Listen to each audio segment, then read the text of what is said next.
Bonsoir et bienvenue dans ce deuxième épisode de la deuxième saison de Culture Sang et Or, l'émission hebdomadaire qui débriefe les matchs du Racing et l'actualité du peuple sang et or. Aujourd'hui, nous reviendrons longuement sur le match nul du Racing à Rennes lors de cette première journée de Ligue 1 saison 2021-2022. On se demandera notamment si ce point est un bon point et puis on se projettera en deuxième partie de l'émission sur la première rencontre à Bollaert le week-end prochain face à Saint-Etienne, avec un stade pourquoi pas à guichet fermé. Et pour évoquer cette actualité riche du Racing ce soir, des chroniqueurs de choix.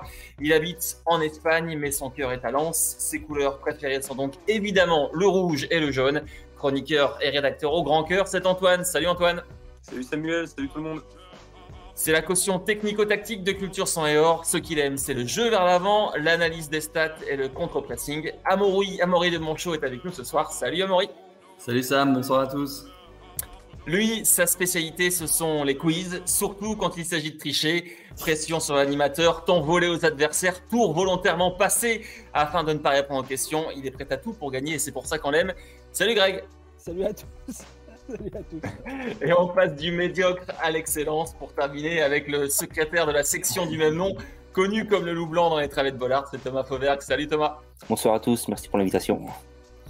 Et avec ses invités de prestige et Greg Lallemand, nous allons donc revenir sur le nul lensois à Rennes. Allez, il est temps de démarrer l'émission et de siffler la première mi-temps. Je vous rappelle que vous pouvez retrouver Culture Sang et Or sur son site web culturesangseor.com. Vous y trouverez plein d'articles sur le club et n'hésitez pas non plus à nous suivre sur les réseaux Twitter, Facebook et Instagram. On va commencer par un rapide tour de table. Simplement les gars, qu'est-ce que vous vous êtes dit après le nul face à Rennes? On va commencer avec Thomas. Qu'est-ce que tu t'es dit Thomas? Bon point, on démarre mieux que l'année dernière. Donc on peut mettre ça sur le compte de l'expérience qu'on a acquise sur toute la saison dernière. On est déjà, à mon avis, plus près que l'année dernière et ça augure d'une bonne saison, je pense. Amaury, tu étais au match, je pense? Oui, je reviens de Rennes et c'est un vrai bon point. Je pense qu'on aurait tous signé et d'ailleurs, félicitations Antoine pour le pronostic. Alors, Antoine, toi, qu'est-ce que tu t'es dit à la fin de la rencontre? Moi, je me suis dit plus que rassurant en fait. Donc, un peu ce que disait Thomas, c'est-à-dire qu'on a l'impression qu'on est en avance sur l'année dernière, qu'il y a déjà une ossature qui est validée collectivement. Et on a fait un début de match un peu compliqué, je pense. Enfin, il y avait aussi beaucoup de jeunesse derrière, mais on est monté rapidement et on a pris la mesure de la rencontre. Et j'ai trouvé que même sur la fin, on aurait presque pu espérer un peu mieux. Ok, et Greg, pour terminer? Moi, j'étais juste content que ça se termine parce que j'ai regardé le match avec Antoine et c'était juste insupportable. Non, plus sérieusement, après tous les tacles, merci. J'ai l'impression d'avoir pris des tacles depuis tout à l'heure. J'ai l'impression d'avoir pris Cyril Roll, Daouda Jabi, Pascal Béranger, tout le monde, tous des tacles de C'est trop d'honneur, Greg. C'est trop voilà. d'honneur. Non, mais pour le match, en vrai, ouais, je pense que. Alors, évidemment, un bon point parce que tout le monde aurait signé, vous l'avez dit. Mais sur la deuxième période, on n'a pas trop vu les Rennais être vraiment dangereux. D'ailleurs, tout le match, mais encore moins, je trouve, en deuxième période, finalement. Et peut-être qu'il y avait peut-être plus à faire. Voilà. Alors justement, on va repartir de ce que tu dis, Greg. On regardait les stats tout à l'heure en termes d'expected goals, justement. Donc les buts attendus, les Lensois étaient en fait, j'étais assez surpris de voir ça. Les Lensois étaient assez loin devant, c'est-à-dire qu'ils étaient à 2,1, je crois, contre 0,6 pour les Rennais. Donc effectivement, les Rennais se sont procurés assez peu d'occasions. Voilà, on a parlé d'un bon point. Greg l'a dit. Est-ce qu'il y avait moyen de faire mieux, Thomas, d'après toi? Peut-être, ouais, mais on manque encore un peu de tranchant devant, je pense. Ganago Bonza n'ont pas forcément beaucoup joué ensemble l'année dernière. En tout cas, à mon avis, moins qu'avec Sotoka. Faut pas oublier qu'on a peut-être un penalty qui n'est pas sifflé contre nous. En revoyant les images, je pense que ça peut se siffler. Donc on peut aussi le perdre ce match. Et on peut se satisfaire du point, je pense. Il ne faut pas être trop gourmand en début de saison. Et peut-être que des matchs comme ça, dans une dizaine de journées, on les gagnera. Ouais, Antoine, qu'est-ce que tu en penses, toi? Faut pas être trop gourmand, effectivement. Bon, ça n'a pas empêché Greg Lallemand de venir me piquer la moitié de mon burger en regardant le match. Mais en tout cas, effectivement, à la vue de ces fameux expected goals, buts attendus, on peut voir qu'on aurait effectivement peut-être pu repartir avec les 3 points. Maintenant, effectivement, je rejoins Thomas sur le penalty non accordé, c'est assez litigieux, il y a débat. Au final, ça ressemble beaucoup au match de Nice dans la physionomie, c'est-à-dire qu'on aurait pu, on a fait preuve d'un peu plus de maturité peut-être, et ce qui nous a permis de repartir avec un point, sachant que l'année dernière, donc pour la première journée, dans un match à contexte un peu équivalent face à un adversaire un peu équivalent également en termes de qualité, on était reparti avec 0 points, là on repart avec un point. Personnellement, comme je l'ai dit tout à l'heure en introduction, je suis hyper rassuré et ça augure plutôt du positif pour la suite. Greg, je te vois dodeliner. Ouais, non, je pense que ouais, la comparaison avec le match, dans le contexte, avec le premier match de la saison dernière, il peut être judicieux. Mais l'année dernière, il y avait vraiment eu beaucoup d'occasions pour Lens et absolument quasiment rien pour Nice. Là, cet après-midi, il n'y a pas eu non plus des millions d'occasions des deux côtés. Le nul est tout à fait logique. Maintenant, vraiment, je sentais que le Racing était plus proche d'aller chercher la victoire. Alors, c'est peut-être parce que j'étais un peu déçu de la prestation rennaise. Je m'attendais peut-être à plus de pression. Hormis le premier quart d'heure, on n'a jamais senti vraiment le RC Lens en difficulté tactique, ou en tout cas subir une vraie pression. Il y a eu ce but qui vient, bizarrement, l'ouverture du score, il vient au moment où Lens est vraiment bloc haut pour la première fois, en position haute, vraiment tout le bloc dans le camp rennais. Évidemment, la vitesse fait défaut sur le repli défensif, et pas que de Steven Fortes d'ailleurs, hein, parce que toujours c'est lui. D'ailleurs, il fait un recul frein qui n'est pas si mauvais. Hein. Ouais, quand même. Ouais, moi, je suis pas forcément. Enfin, on en reparlera certainement après quand on parlera des individualités. Mais au-delà de ça, après ça, et l'égalisation, c'est vrai qu'elle casse un peu je pense, la dynamique rennaise trop rapidement, surtout qu'elle vient après une grosse erreur défensive. Mais sinon, sur le match, Jean-Louis Léca, il n'a absolument rien à faire. Il a ce coup franc à la fin qui a envolé un peu au-dessus, qui s'en va, mais voilà. Mais franchement, il y a eu plus de vrais centres, des corners dangereux, bien frappés au premier poteau. Il y a eu cette action de Banza en deuxième mi-temps, là, quand le ballon lui arrive dans les 6 mètres, qui se manque un peu. Il y a eu des décalages, il y a eu la frappe de Kakuta. Je pense que si elle n'est pas détournée par le haut du crâne de Badé, elle file direct petit filet opposé. Enfin, après, c'est que de la supputation, mais j'ai quand même l'impression que Gomis est sur le recul. Donc, il y avait quand même l'occasion de gagner, mais c'est pas comme à Nice où là, il y avait vraiment eu une domination vraiment tout le match et une grosse erreur de Medina qui avait offert la victoire aux Niçois dans le dernier quart d'heure. Amaury, qu'est-ce que tu en penses, toi? Il y avait moyen de faire mieux que ce match nul à Rennes? Bah écoute, moi je pense que si on marque pas tout de suite, on marque jamais en fait. Je pense que Franck Hez le disait d'ailleurs après le match, hein, heureusement qu'on marque très vite. Et je suis vraiment d'accord avec lui parce que oui, il y a l'occasion de Banza, il y a la frappe de Kakuta, mais en fait, c'est pas des grosses occasions. Et j'ai l'impression qu'on aurait pu jouer encore pas mal de temps sans forcément marquer de but. Donc je pense qu'au moins on prend ce match nul vraiment en étant très content. Et il faut pas oublier que Rennes en face, il nous manque nos 3 défenseurs centraux. Rennes, au moins 2 en tout cas. Rennes, c'est une grosse écurie. Hein. Ils ont dépensé 35 millions d'euros. C'est pour l'instant l'une des équipes les plus actives sur le mercato. Et du coup, moi, avant le match, en tout cas, j'aurais signé dès demain pour un match nul. Alors, tu parlais de la défense, on va en parler justement, parce que tu disais 2, voire 3 défenseurs centraux absents. Bon, Danso qui commence également sur le banc. Donc, c'était une défense assez expérimentale avec Ismaël Boura en position de stopper gauche. Concrètement, puis la première de Christopher Wu, évidemment. Comment vous avez trouvé la défense du Racing, Antoine, pour commencer? Au début, il y a eu un petit peu de flottement. Hein. J'ai quelques actions en tête de Christopher Wu, où peut-être qu'à un moment, il doit juste mettre une grosse valise pour dégager, et puis il essaye de jouer soit avec le corps, soit relance courte. Donc effectivement, c'est un peu le jeu du RC Lens qui veut ça, mais c'est vrai qu'on avait parfois même quelques pertes de balles dans l'axe aux 30 mètres. On avait parfois un peu la pression de revoir des choses qu'on avait vues en début de saison dernière et qui nous avaient coûté des points et qui nous avaient forcément un petit peu fait rager. Donc voilà, il y a forcément un peu cette jeunesse qu'on a ressentie. J'ai quand même trouvé qu'Ismaël Boura avait été globalement très très bon, très solide, très carré dans tout ce qu'il a fait. Christopher Wu est monté en puissance. Et Fortes donc est forcément impliqué sur le premier but, mais a quand même globalement fait une partie, j'ai trouvé, assez solide. Greg? Ouais, bah alors pour Ismaël Boura, c'est vrai que, comme disait Amaury et comme vous le disiez, aller jouer à Rennes. Alors Rennes, en plus, quand ça fait rentrer des mecs en deuxième mi-temps, c'est Guirassy, c'est Doku. Voilà, enfin, ils ont quand même de quoi faire emmener encore jusqu'au bout un peu d'intensité et de la mobilité. Et avec une défense qui était quand même expérimentale dans le sens où Ismaël Bourra n'avait, je pense, plus joué à ce poste-là depuis très longtemps. Moi, je m'en souviens surtout en match amicaux de l'année dernière, où il avait été testé dans ce système. Donc, il l'a certainement été aussi à l'entraînement, mais le voir en match, c'est différent. Il avait surtout joué piston depuis.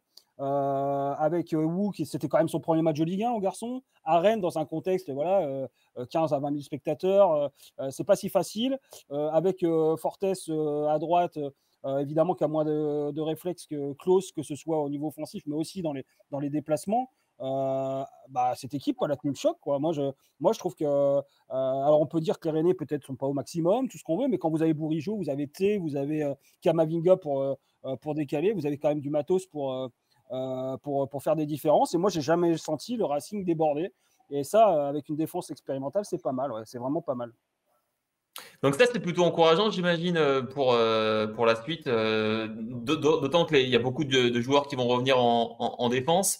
Thomas, qu'est-ce que tu as pensé, toi, de cette première défense? Pour une défense expérimentale, on ne prend qu'un but. Et comme on vous l'avait dit avant, on ne cède pas beaucoup d'occasions. Donc Bourra, pour sa première à gauche, en centrale gauche, a été rassurant. Et donc pour l'avenir, je pense qu'on peut être rassuré sur la polyvalence de tout le monde. Aïdara, l'année dernière, avait commencé à gauche, il finit centre-gauche. Donc on peut se dire que Bourra peut suivre la même destinée si on est en faiblesse, parce qu'on prend quand même pas mal de cartons l'année dernière.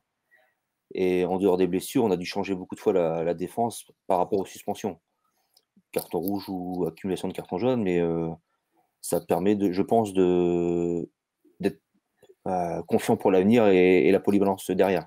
Ouais, alors, je suis d'accord avec Thomas sur l'histoire des cartons, mais on en parlait d'ailleurs avec Antoine en regardant le match. Et cette équipe, elle va prendre des cartons parce que c'est son jeu simplement. Et je pense que si elle n'est pas au maximum d'intensité dans les duels, elle va forcément. Alors bien sûr, des fois, ça crée des fautes voilà, un peu en retard, etc. Mais je pense que si elle n'est pas au maximum de l'intensité, ce jeu-là, il ne peut pas être mis en place. Je pense que, évidemment, de temps en temps, tu dois canaliser quand tu as le ballon, mais en tout cas, au pressing, tu es obligé d'y aller, de sortir tous et d'y aller. Et donc, je pense que ça forcément, cette équipe, elle prend des cartons et forcément, elle fait des fautes. Mais c'est cet engagement-là qui lui permet aussi d'être dangereuse. Mais c'est aussi pour ça que tous les postes sont doublés et qu'il y a même parfois triplé, avec la possibilité pour certains défenseurs de jouer à différents postes. C'est ce qu'on a vu avec Ismaël Bourra encore ce soir. Amaury, toi, tu as été rassuré par cette défense? Écoute, oui, mais en même temps, est-ce qu'on avait besoin d'être rassuré? Pour moi, on avait juste besoin de passer ce match-là sans encombre. Après, Grady va revenir. Tu vois, pour moi, en fait, c'était même pas. On n'a pas besoin d'être rassuré puisqu'on sait que ça va tourner et que les mecs seront là derrière. Je pense qu'on a fait une vraie bonne pioche avec Danzo. Moi, pour être honnête, je l'ai jamais vu jouer, mais en tout cas, par les suiveurs, il est vraiment bien renommé et je pense qu'on a fait une vraie bonne pioche. Moi, il m'a rassuré. Le reste, on sait que Fortes, c'est un joueur de complément et qui fera le job parce qu'il a une vraie bonne mentalité. Et je pense que Bourra, il jouera quasiment pas dans l'axe. Donc, il a fait son match, c'est très bien, mais on n'avait pas besoin non plus d'être hyper rassuré par sa prestation, quoi. Ouais, mais c'est quand même une bonne nouvelle. Mais tu dis, ouais, les suiveurs, ils ont vu Danso jouer. Les suiveurs, ils disaient que Lemos, il allait être fort, que Garbache, il allait faire des différences et que Dunkerque. Tu suis les mauvaises personnes, Greg. Ouais, c'est ça. Nettoie ta tête. Faire attention parce qu'il faut vraiment faire attention à ça. Moi, je pense que j'attends de voir, évidemment, comme toi, comme tout le monde, mais restons mesurés. Ça a l'air d'être un beau bébé. Il l'a montré. Voilà, quand il est rentré, c'est quelqu'un qui impose. Mais après le système de jeu du Racing Club de Lens, notamment pour les défenseurs, il est très très particulier. Et pour s'y adapter, même s'il a certainement joué déjà dans ce système, voilà, on va attendre l'adaptation avant de dire que c'est vraiment un gros joueur. Mais après, pareil, la performance défensive, souvent, on est toujours très, très simpliste. On va parler des trois derrière, mais j'ai trouvé aussi qu'un Doucouré avait été fidèle à lui-même.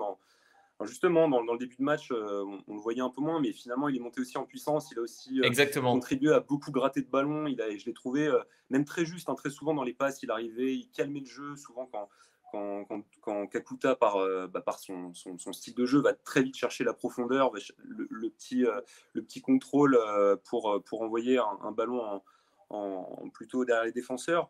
Doucouré a des fois cette capacité justement à gratter les ballons et à bien les décaler sur les deux pistons pour relancer. On a aussi vu que Klose avait été bon sur certains replis défensifs, notamment la surface de réparation.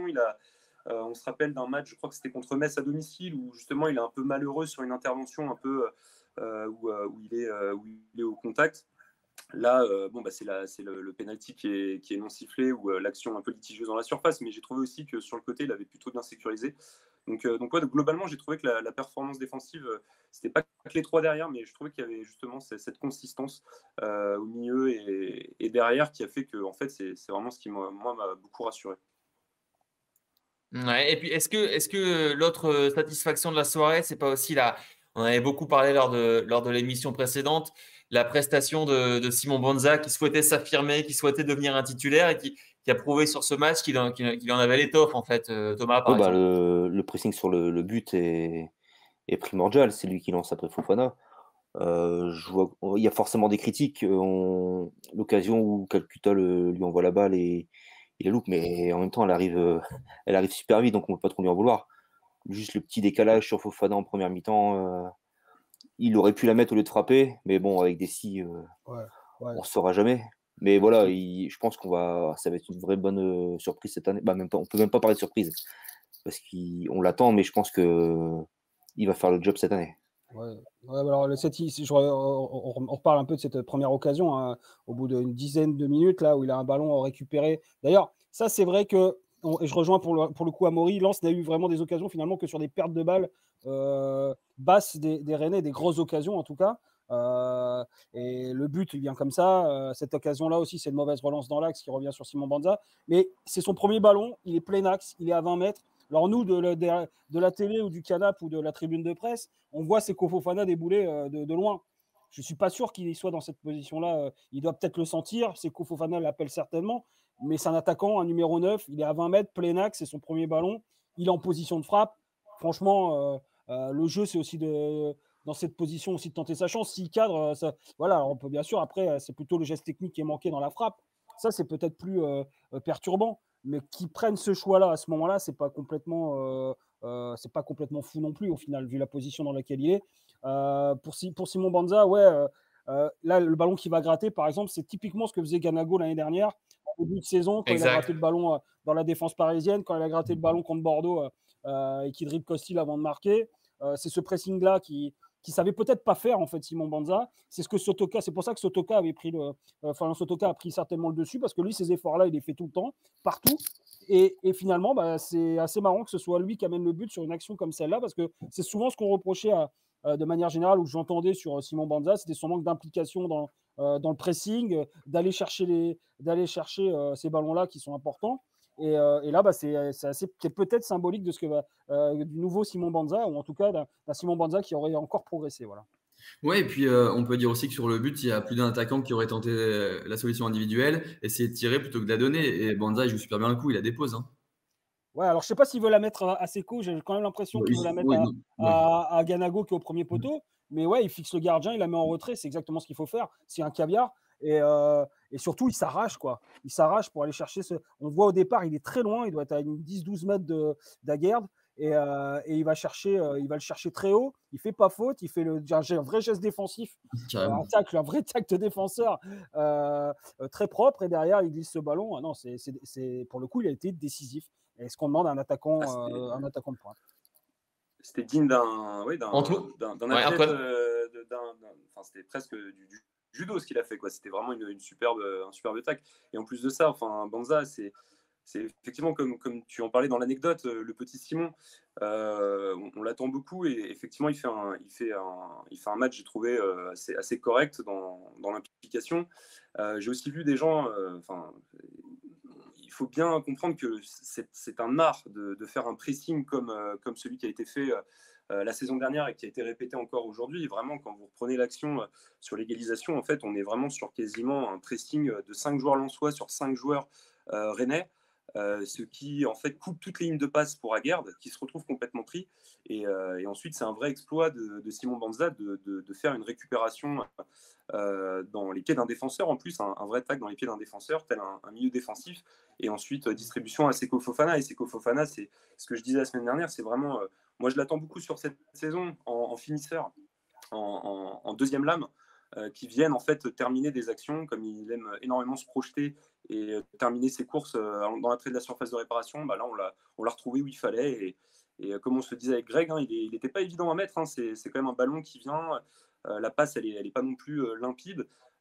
Passe en retrait, il faut bien ajuster le pied, avoir le sang-froid, et puis il le met parfaitement bien. Ouais, parce qu'il a le temps de se le voir. Le but, il est marqué. C'est un peu comme en basket, le Slovène Prepelic qui part lui, il se voit en finale, et Batum derrière, il lui enlève. Donc quand on est dans cette situation-là tout seul, on a aussi l'opportunité de louper son geste et de la mettre au-dessus, de la envoyer dans le virage. Là, il a pris son temps. Alors, ça, c'est pas le but du siècle, évidemment, pour lui, c'est pas ce qu'il y a de plus dur. Mais c'est pas finalement toujours les situations les plus simples mentalement, parce qu'on célèbre des fois le but avant même de l'avoir mis au fond, quoi. Donc voilà. Messieurs, je vous propose d'attribuer quelques notes maintenant. On va se focaliser sur les néo-lensois, les joueurs seniors qui viennent d'arriver, qui ont fait leur première contre Rennes. Je vous propose de commencer avec Machado, donc qui a joué une soixantaine de minutes. Voilà, comment vous l'avez trouvé? Quelle note vous pourriez lui donner, Thomas, pour commencer? Ni tranchant, mais rassurant. On parlait d'être rassuré tout à l'heure. Je mettrais 5. Offensivement, on l'a vu, mais pas trop. Et défensivement, il a été rigoureux. Un bon premier match qui va en amener d'autres, je pense. Amaury? Oui, écoute, je dirais pareil, 5, encourageant. On a entrevu ce qu'on va avoir, à mon avis, cette saison. Les efforts, redoubler les courses, etc. Mais je pense qu'on verra de bien meilleurs matchs à l'avenir. Ouais, Greg? 5 parce que. Mais en vrai, au-delà de la note qu'on peut lui donner, c'est vraiment ce que j'imaginais d'Eivor Machado, c'est-à-dire quelqu'un qui va sécuriser derrière, mais qui va certainement être un peu plus offensif que l'était Massadio Haidara, en tout cas qui va pouvoir percuter un peu plus. C'est certainement moins fin techniquement et de pied que Klose à l'opposé, mais ça va vraiment faire les efforts. Il a vraiment cette caractéristique-là, c'est-à-dire de vraiment envoyer des kilomètres, et c'est vraiment un piston. Il est fait pour ce poste dans ce système. Donc pour Lens, c'est parfait, d'autant que normalement, Massadio Haidara devrait être l'axe gauche, et lui sécuriser aussi encore plus derrière. Donc s'ils arrivent à trouver des automatismes qui seront évidemment très différents de ce qu'en font Grady et Klose de l'autre, un peu moins technique, dans un autre profil, mais ça peut être très intéressant. Moi, j'attendais de voir Eivor Machado parce que je ne l'avais pas encore vu. Je n'avais pas fait les matchs amicaux, puis en tout cas ceux où il avait joué, j'étais pas là. Et là, franchement, c'était pour moi une bonne première. Et il a eu, on disait que je crois que c'est Thomas qui disait qu'il n'avait pas été tranchant offensivement. Moi, j'ai trouvé que ses appels sont bons. Il n'a pas toujours été servi au bon moment, mais ses centres ont l'air plutôt sympas. L'année dernière, il y avait parfois une difficulté à avoir sur ce côté gauche de bons centres, parce que Haidara, parce que Boura, parce que des fois c'était assez irrégulier. Si lui, il arrive à amener cette qualité-là en plus, vraiment, il y a moyen d'être très très dangereux. Et Antoine, pour conclure? Ouais, je reprends tout ce qui a été dit. Moi, j'ai trouvé qu'il avait été bon. Ça augure des bonnes choses. Il a une forme de solidité sur le plan défensif dans les replis. Puis il a une explosivité qui permet de très vite finir les actions en tant qu'ailier. Il a l'air d'avoir une belle patte gauche. Donc ouais, très prometteur. Je lui mettrais un bon 5, un très bon 5. Ok. Et autre nouveau Lensois qui a fait sa première en Ligue 1 contre Rennes, c'est l'autre défenseur Christopher Wu. On reprend avec Antoine. Comment tu as trouvé la prestation de l'ancien Lancéen? Comme je disais tout à l'heure, au début, il était un petit peu, je pense, il essayait de faire des choses peut-être un peu trop compliquées, en jouant beaucoup avec le corps pour protéger les ballons ou faire des relances, un peu osées, qui vont dans le jeu de Francaise. Donc là-dessus, il respecte les consignes. Peut-être qu'à un moment, il aurait pu un peu plus, comme je disais, envoyer des longs ballons dans les moments chauds. Mais globalement, il a peut-être fait 15-20 minutes un peu hésitantes au tout début, mais il a quand même très vite, je trouve, pris la mesure de la rencontre. Et il a très très bien défendu. Je l'ai trouvé solide dans le jeu aérien. On sent qu'il a une vraie capacité à relancer le ballon, jouer au sol. Et puis, je l'espère très rapidement être décisif dans la surface de réparation adverse. Amaury, Bah sur écoute, oui, Christopher Wu. pareil, je mettrais un 5. Je suis d'accord avec Antoine, mais en même temps, une nouvelle fois, c'est un Loïc Badet, hein, c'est un jeune joueur, aucune saison en Ligue 1. Forcément, il fera des erreurs. Dans ce que demande Francaise, forcément, il fera des erreurs qui pourraient être fatales. Il va en faire, mais en même temps, je pense que ça le fera progresser. D'autant plus, un peu ce que je disais l'an dernier. Si on se contente de mettre des longs ballons, forcément, il progressera jamais. Là, cette première saison en Ligue 1, il fera des erreurs. Mais je pense qu'une nouvelle fois, on a fait une très bonne pioche. Pareil, un peu comme à Shadow, on entrevoit un vrai bon potentiel. Et je pense qu'il nous servira pas mal cette saison. Ouais, Greg, alors, ouais, pareil, 5, mais voilà, et il n'a pas été fautif sur quelque chose de très très important. Et on sent, et c'est ce que dit Amaury, effectivement, que c'est le temps qui va permettre ça. Parce que moi, je me souviens que Loïc Badet, l'année dernière, Pareil. alors il faut arrêter d'ailleurs de les comparer, mais on le fait quand même, je suis désolé. Mais moi, je me souviens du match à Saint-Étienne de Loïc Badet, c'était début mars, je crois. Où il avait super bien alterné pour le coup. Il avait été remis en place par Franck Hez quelques jours avant parce qu'il avait fait une erreur à domicile contre Metz, je crois, parce qu'il avait trop tardé. Il avait été remis en place et à Saint-Etienne, il avait trouvé l'équilibre parfait entre je prends des risques quand il faut et j'envoie des parpaings quand il faut. Et c'est cet équilibre-là qu'il faut trouver pour Christopher Wu, j'imagine, et comme pour tous les défenseurs au final. Et ça s'acquiert pas tout de suite, quoi. Évidemment, cette expérience-là, la vitesse des attaquants, je veux dire, il avait quand même Martin Terrier aujourd'hui dans sa zone, qui est quelqu'un qui dézone beaucoup, justement, qui bouge beaucoup, qui est très technique, qui peut aller vite, qui est assez fin techniquement. Et Martin Terrier, on l'a finalement pas trop vu non plus, quoi. Alors ça veut dire aussi que Boura et Fortes ont finalement plutôt bien canalisé aussi ça, que Doucouré, qu'on n'a peut-être pas trop vu au niveau offensif, mais il a bien verrouillé aussi les zones de passe, que Seko Fofana a fait le job aussi. Mais moi, Christopher Wu, en tout cas sur ce match, il a prouvé qu'il avait le niveau de Ligue 1. Après, c'est évidemment la régularité qui fait qu'on devient un badé ou on ne devient pas un badé. J'ai trouvé son remplacement étonnant d'ailleurs, je ne sais pas ce que vous en pensez. C'est-à-dire Son remplacement à Où, à la 85e. Ah oui, bah peut-être que physiquement, Mm. ouais. Et je rejoins aussi ce que disait Antoine, c'est qu'on sent qu'il a vraiment un potentiel dans le domaine aérien. Alors, il avait fini la saison dernière avec Nancy en mettant 2 buts de la tête dans le dernier match. Il a 19 ans, faut pas. Voilà, il a marqué en match amical face au Stade de Reims. Alors là, pour le coup, c'était pas de la tête, mais il avait été assez fin dans le dernier geste en mettant le ballon sous la barre de Rajkovic. Là, il avait marqué aussi la semaine dernière. Alors, il a eu un peu de réussite sur le coup de pied arrêté face à Oudin. Mais il a un potentiel physique. Et si le RC Lens et Jonathan Klaus ou Kakuta envoient des bons ballons, parce que finalement, moi j'ai trouvé que les trajectoires étaient bonnes en tout cas, on voit que le Racing a aussi de quoi mettre quelques parpaings de la tête. Et Christopher Wu, il a vraiment des prédispositions à ça, quoi. Et Thomas, D'accord avec tout ce qui a pour été finir. dit, la note de 5 est pas volée. Moi, ça me donne envie de voir la suite en fait. Quand il sera dans une défense un peu stabilisée avec les deux comparses à gauche et à droite, l'expérience, et je pense qu'on va. Voilà, on ne veut pas comparer avec Loïc Badet, mais il y aura forcément dans la saison des comparaisons et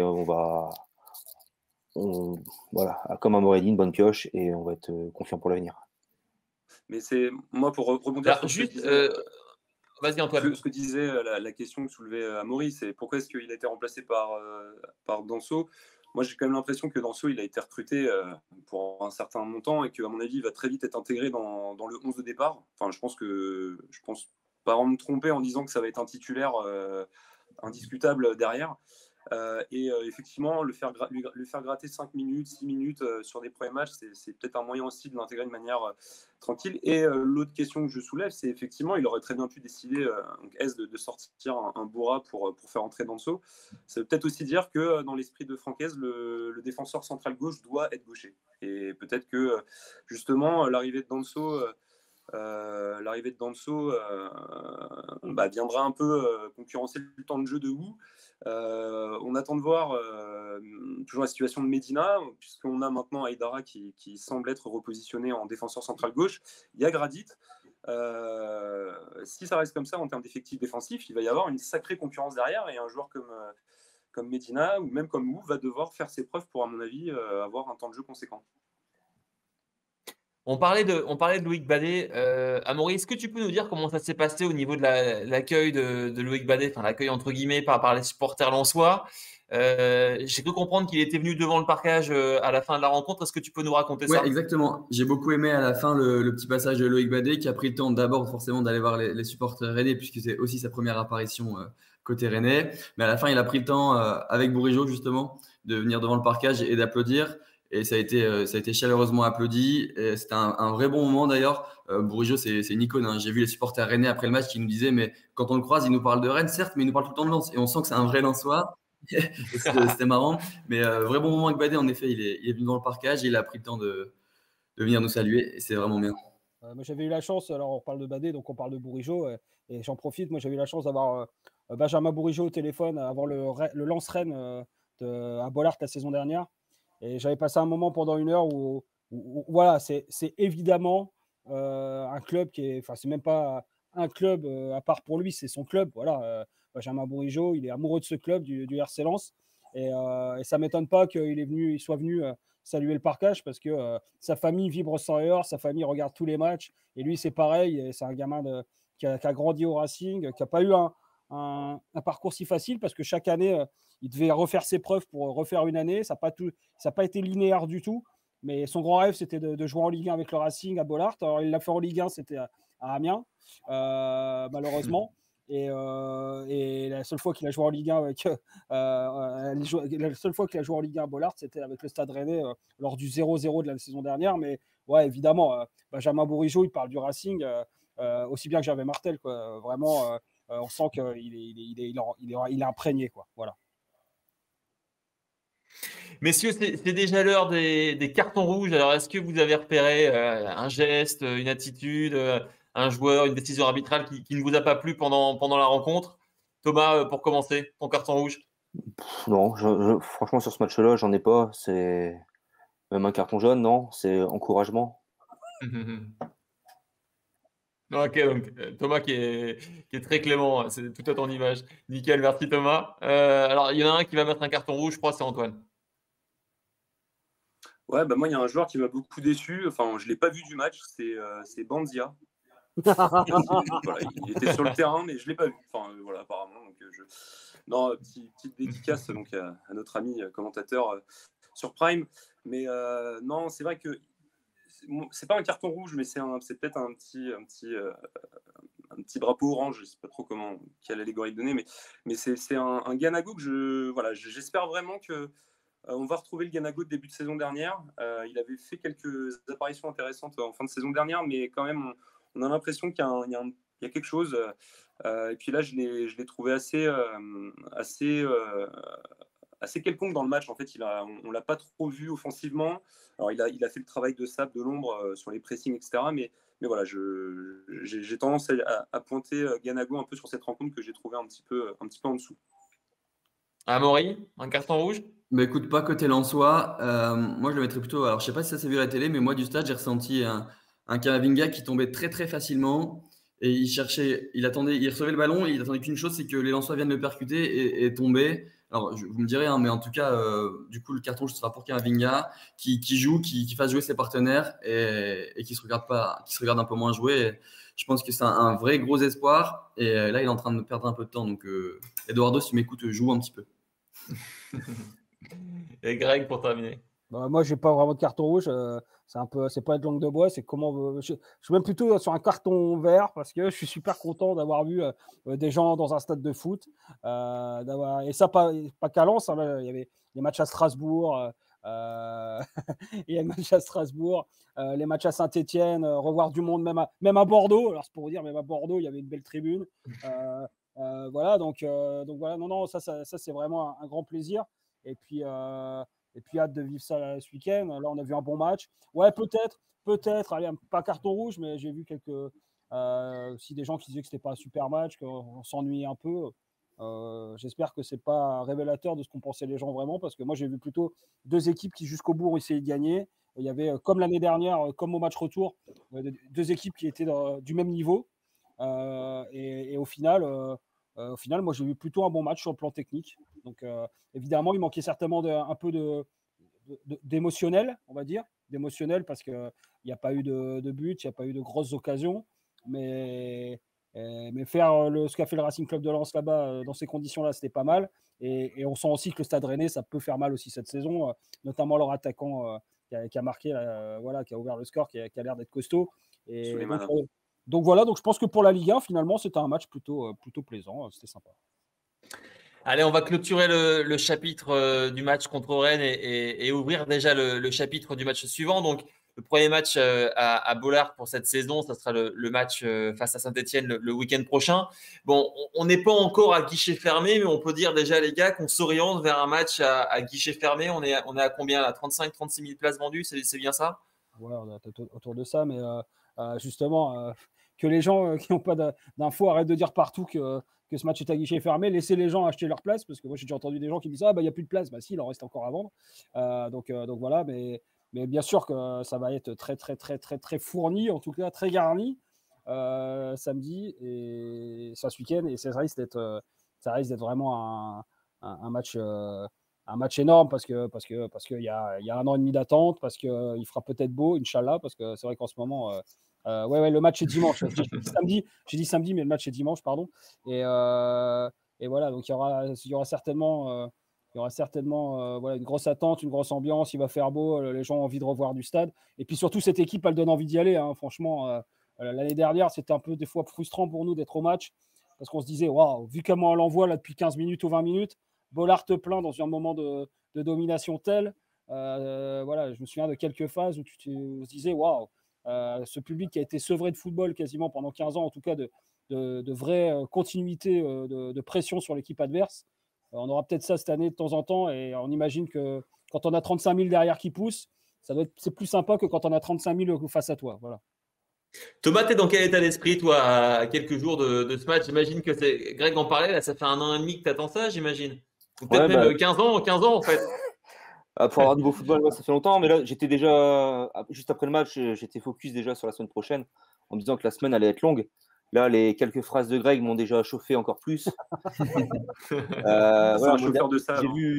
J'ai vu 2 matchs l'année dernière, Lens-Dijon en amical et Lens-Paris au stade. Après, tout le reste, c'était devant la télé. Le dernier match à peu près plein, c'était Lens-Caen. Donc, voilà. Là, on attend. Voilà, on attend ça depuis 1 an et demi. J'avais une invitation dimanche chez de la famille. Bah, j'y vais pas.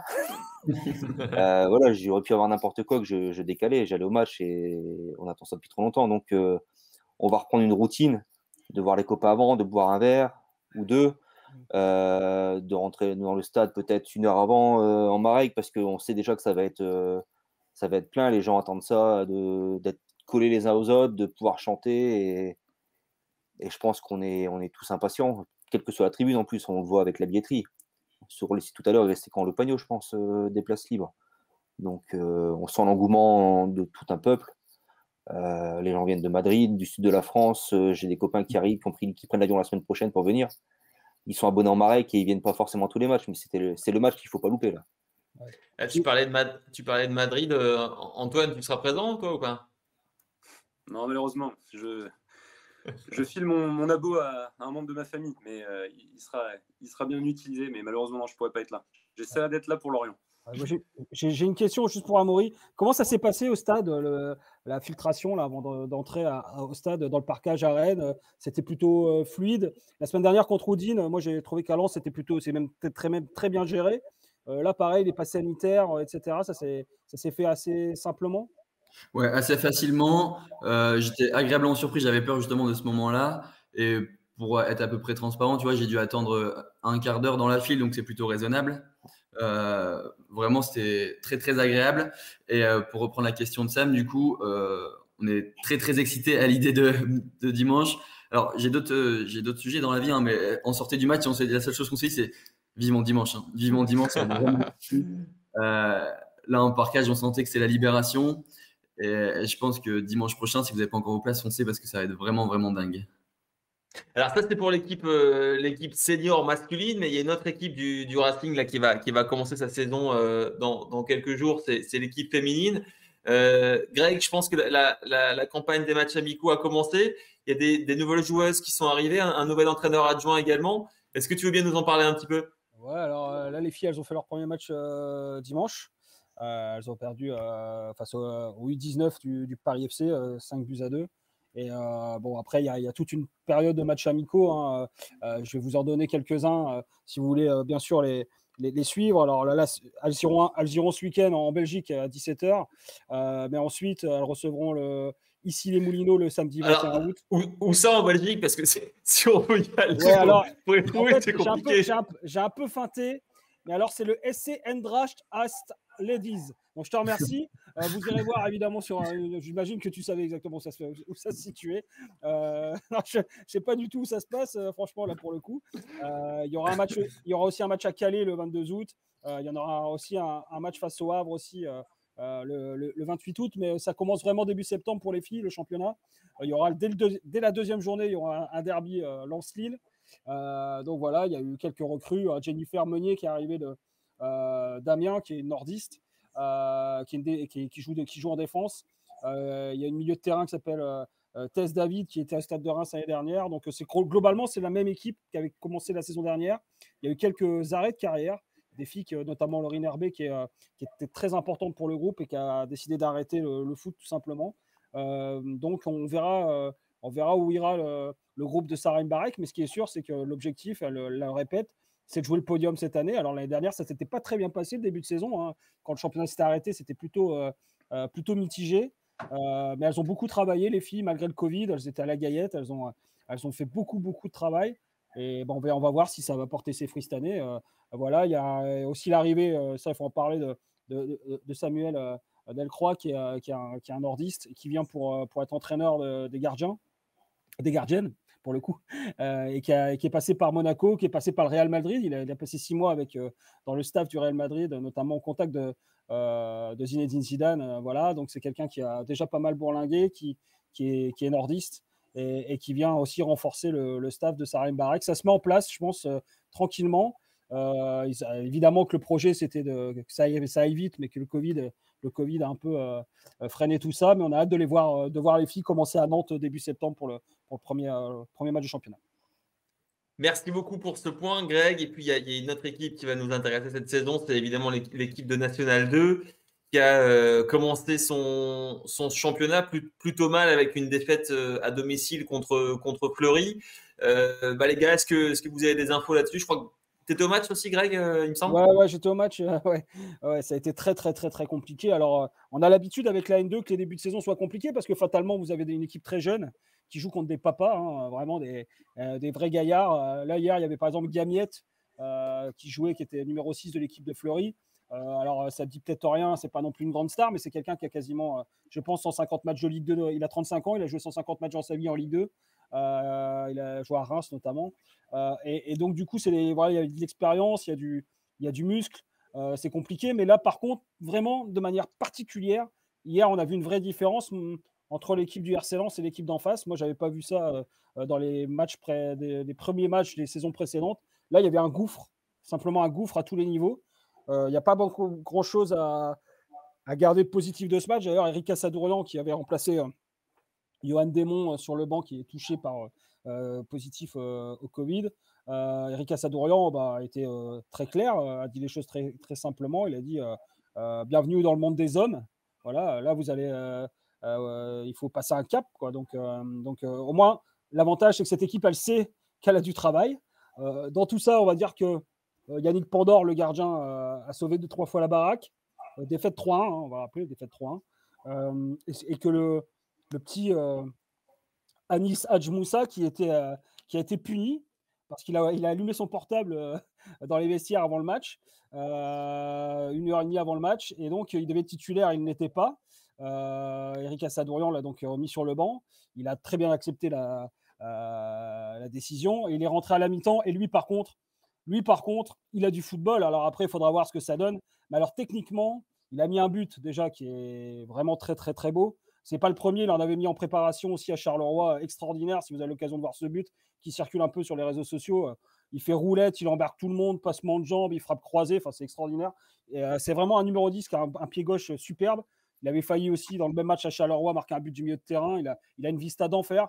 Moi, il me fait penser un peu à Del Tarap, qui est un joueur qui était passé par le RC Lens avant de partir. Et s'il arrive à continuer sa progression et à gagner en maturité physique et à être encore plus, simplement à devenir un vrai joueur sur le plan athlétique, il a quand même un toucher de ballon, ce gamin qui est. On m'en avait déjà parlé, je l'avais déjà vu jouer 2-3 fois, mais il a vraiment une qualité technique qui est vraiment au-dessus de la moyenne. Ok, bah merci beaucoup pour ces informations. On suivra évidemment l'évolution du groupe de N2 durant toute la saison. Et on va siffler la fin de cette première mi-temps pour aborder évidemment le jeu que vous attendez depuis une semaine maintenant. C'est le célèbre quiz. Alors, quiz du jour, on a déjà parlé de Saint-Étienne.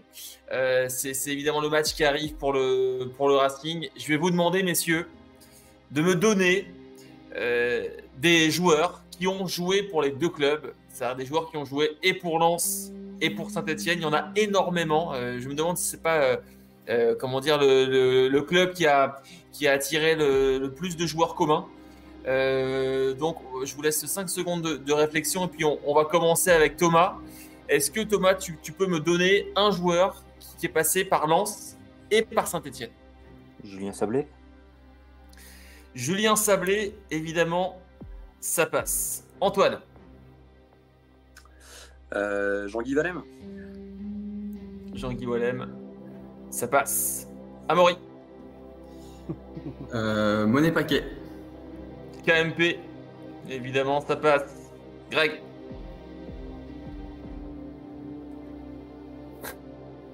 Timothée Kolodziejczak. Ah putain. Kolodziejczak, c'est bon. Allez, on repart avec Thomas.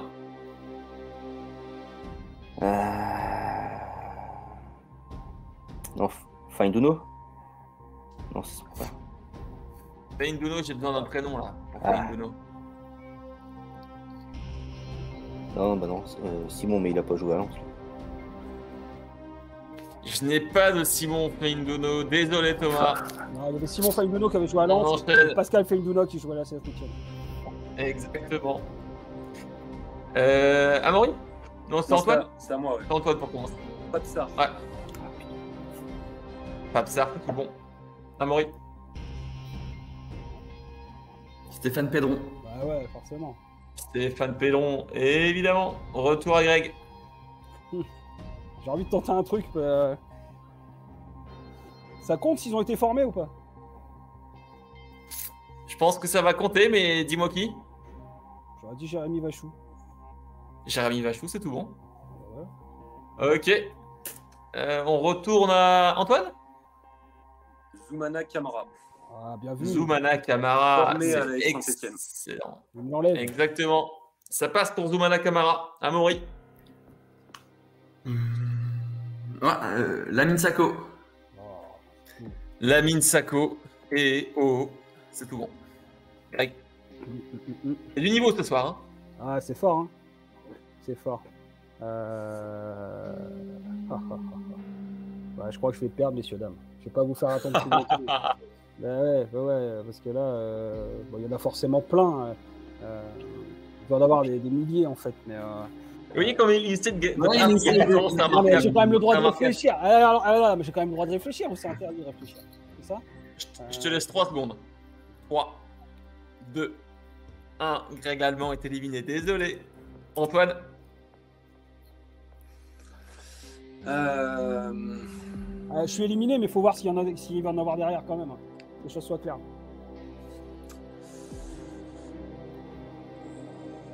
« 5 secondes. 4. J'ai envie de tenter un Didier Six, mais frappe de loin là.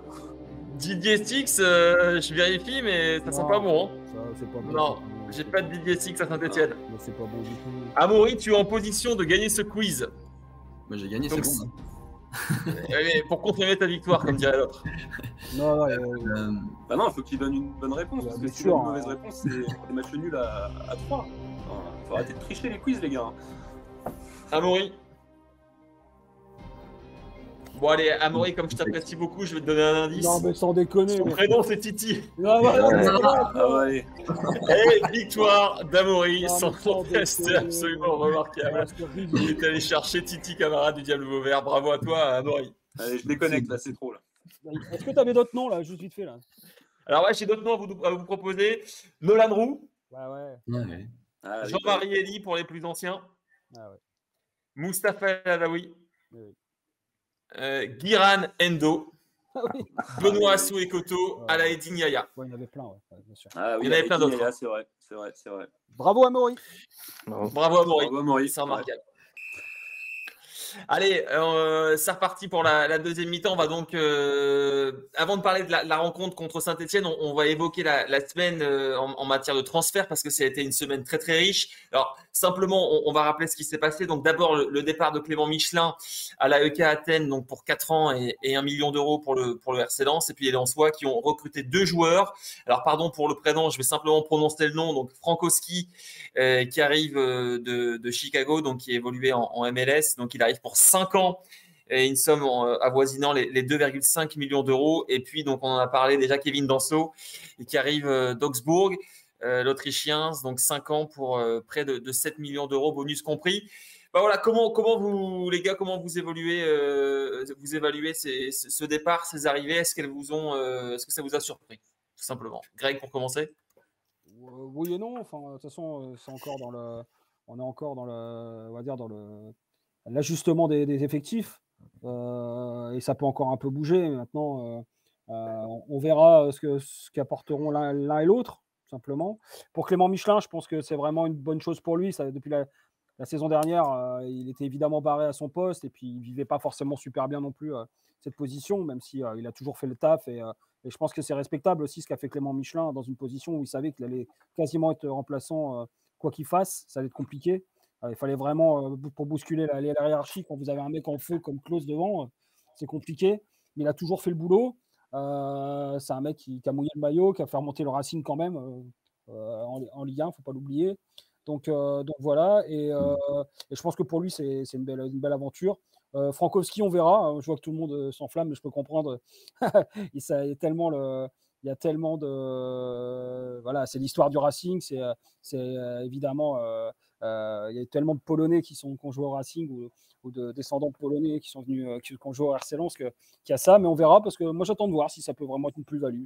J'avoue être un peu sceptique, et surtout je sais pas, là il est rentré à gauche par exemple, il est rentré à gauche à la place de Machado pour la fin du match. Je l'ai trouvé un peu, on l'a pas vu, mais bon, on va pas le juger non plus sur 20 minutes alors qu'il est arrivé cette semaine. On verra. Et puis pour Danso, bah ouais, on l'a dit tout à l'heure, hein, quand on met un peu d'argent comme ça, c'est pour renforcer et amener de la solidité.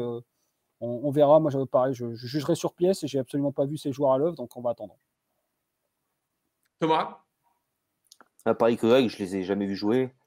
On a tous vu après des résumés dès qu'il y a eu l'officialisation ou les rumeurs juste avant qu'on nous les annonce.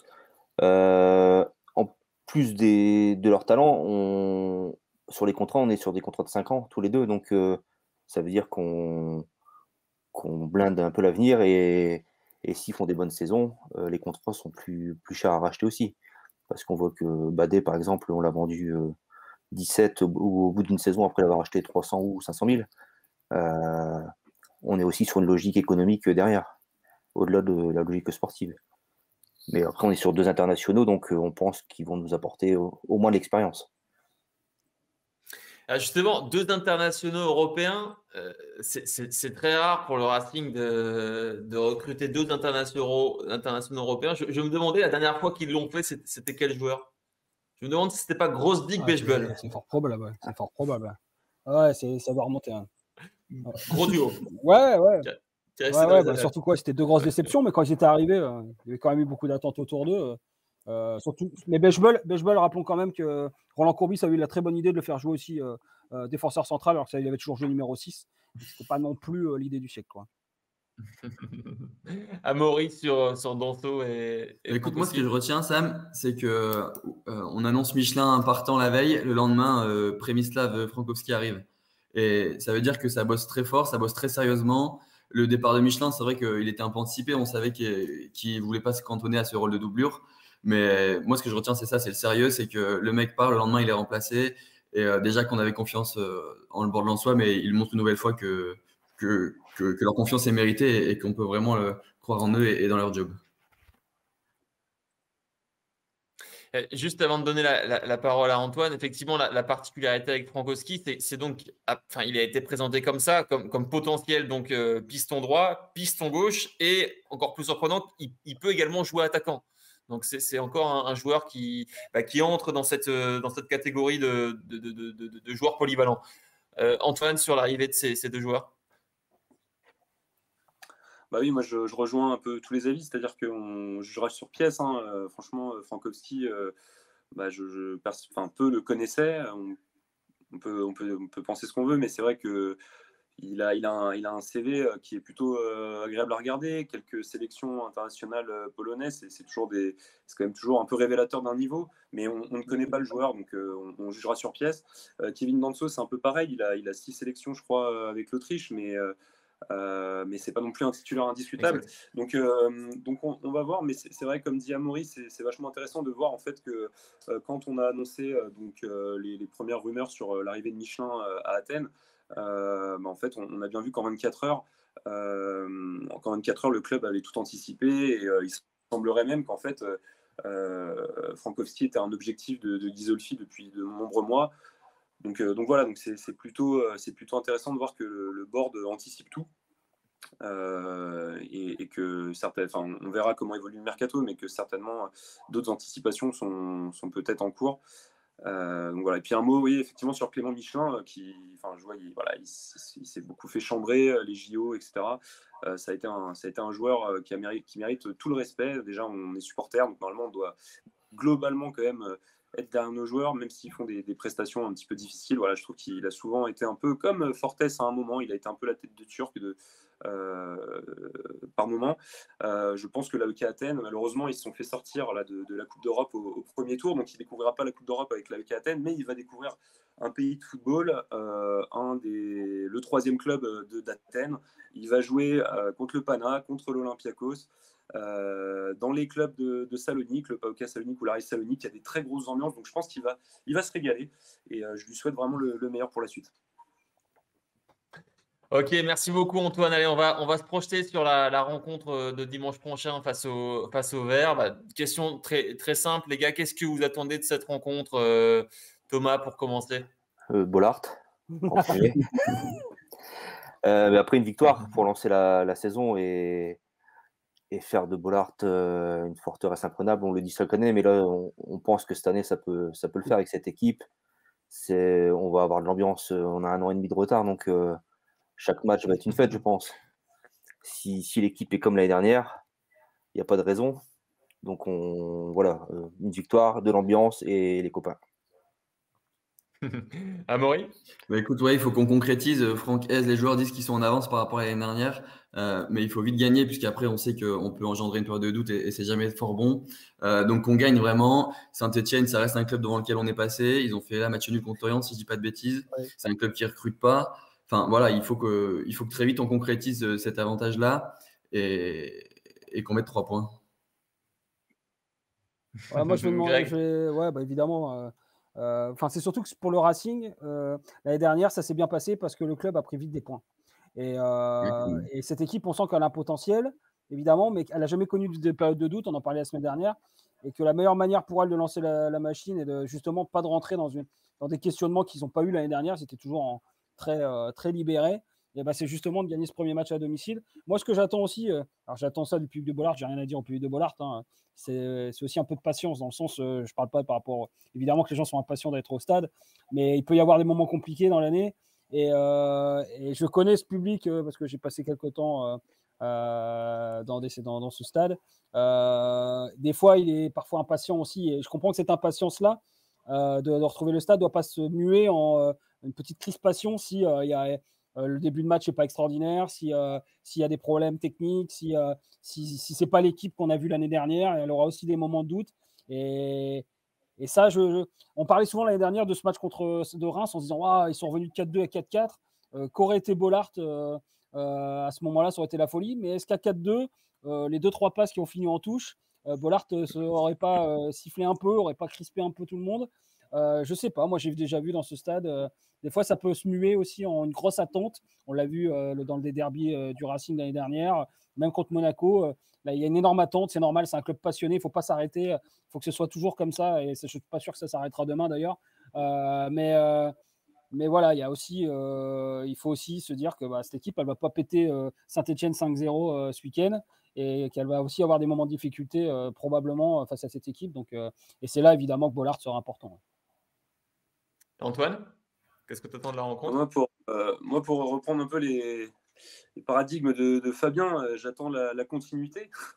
Mais c'est exactement ça, c'est de continuer à voir l'équipe jouer. Et maintenant, pour dire ce que j'attends, en fait, c'est plutôt ce que je crains. C'est-à-dire qu'effectivement, comme dit Greg, attention à ne pas s'enflammer. Saint-Etienne, pour moi, ils ont tout de l'adversaire très très piégeux en début de saison.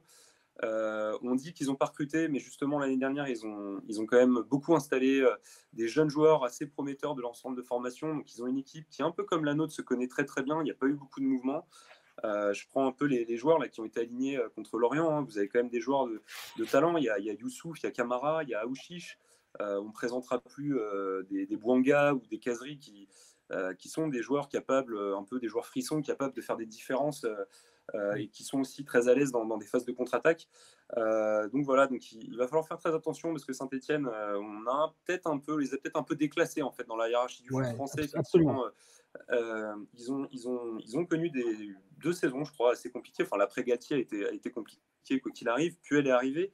Puel, c'est un bâtisseur. Puel, il est toujours sur des cycles de 3-4 ans. Donc l'année dernière, ils ont fait le choix.